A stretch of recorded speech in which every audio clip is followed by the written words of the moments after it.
Maintenant, nous avons le sélectionneur national, les 2 adjoints, le préparateur des gardiens de but, le préparateur physique. Et ensuite, vous avez les kinés, 2 kinés. Pourquoi 2?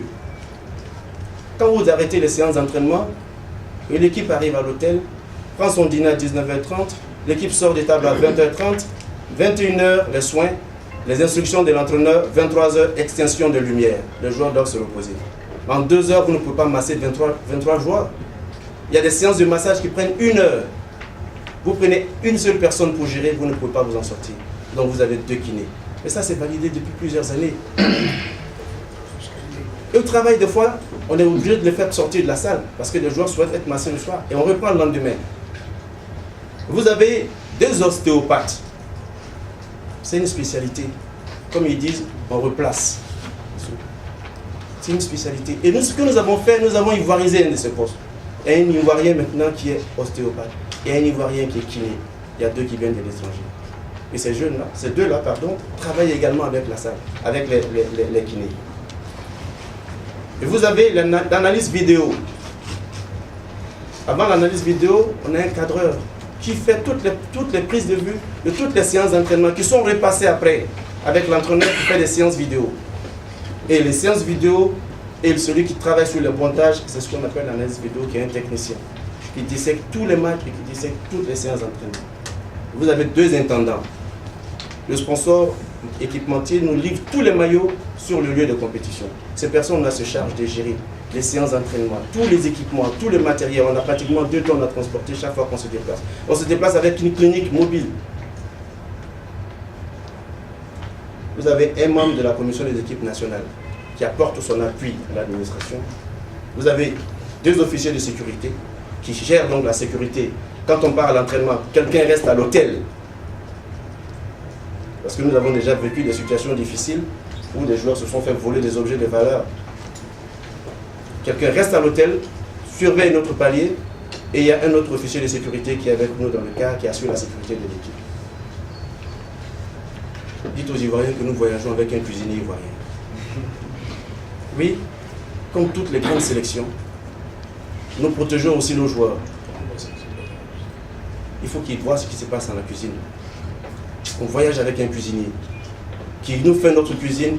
C'est à lui que le docteur lui donne le menu sportif et c'est lui qui fait la cuisine pour nos joueurs.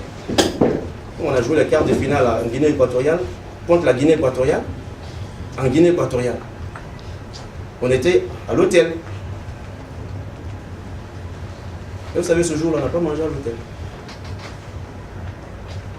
Tout peut arriver en Afrique.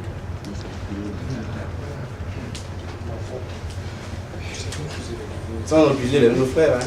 Mais vous savez, il y a beaucoup de choses qui peuvent arriver. Et on a 26 joueurs qui sont prévus. Quand vous prenez cette liste, ça fait 54 personnes. On fait croire aux Ivoiriens qu'on va à Abu Dhabi avec 74 personnes. C'est faux. C'est faux. C'est archi faux. Est-ce que dans cette liste que je viens de communiquer, il y a des touristes? Non. On va faire croire aux Ivoiriens qu'on envoie nos parents, nos frères, nos enfants. Là, vous avez vu quelqu'un qui n'a rien à voir avec l'équipe nationale. On a donné les postes et on a donné les attributions de postes. Chacun a une mission précise. Donc, c'était important que vous le sachiez. Autre point qui est important ici de préciser, ce sont les primes. La prime de qualification, c'est quoi la prime de qualification?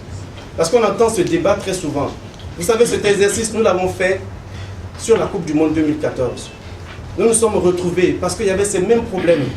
Le Premier ministre a demandé à M. le ministre d'État, ministre de l'Intérieur, Ahmed Bakayoko, le président du comité interministériel, afin qu'on s'asseye pour expliquer. On a expliqué ce budget au comité interministériel. C'est quand nous sommes sortis de là que l'État de Côte d'Ivoire a validé le budget de la Coupe du Monde. Il y avait encore cette question de primes de qualification, de primes de sélection et de primes de victoire. On va vous expliquer. Quand vous commencez les éliminatoires de la CAN, vous dites aux joueurs, si vous vous qualifiez pour la CAN, vous avez une prime par match. Par match. Si l'objectif est atteint. Ça, c'est au début de la compétition. Mais si vous venez jouer un match à Abidjan contre la Sierra Leone, vous gagnez, vous avez votre prime de victoire, qui est normale. Elle est déjà arrêtée depuis 2007. Mais la prime de qualification, si vous gagnez 3 matchs, vous avez vos primes de victoire chaque fois que vous gagnez. Mais si vous ne vous qualifiez pas pour la CAN, vous n'avez pas la prime de qualification. Et si vous gagnez 3 matchs, ou vous gagnez 4 matchs par exemple, vous avez vos primes de qualification. Comme ça a été le cas, vous avez gagné 3 matchs, vous êtes qualifié. Meilleur 3 matchs. Mais si vous êtes qualifié, nous vous donnons ce qu'on appelle un bonus. Parce que vous avez atteint l'objectif de la compétition qui s'est achevée. Qui est un montant de 2 millions par présence, par sélection. Si vous avez une seule sélection, comme c'est le cas de Koné Lamine, vous allez avoir 2 millions. Mais si vous avez fait 6 sélections, vous allez avoir 12 millions. 2 fois 6, 12. C'est ce que nous appelons, et ça c'est un avantage. Depuis 2006, c'est comme ça. On n'a rien changé. On n'a rien fait. Même le montant de 2 millions, c'est le même. On n'a rien changé.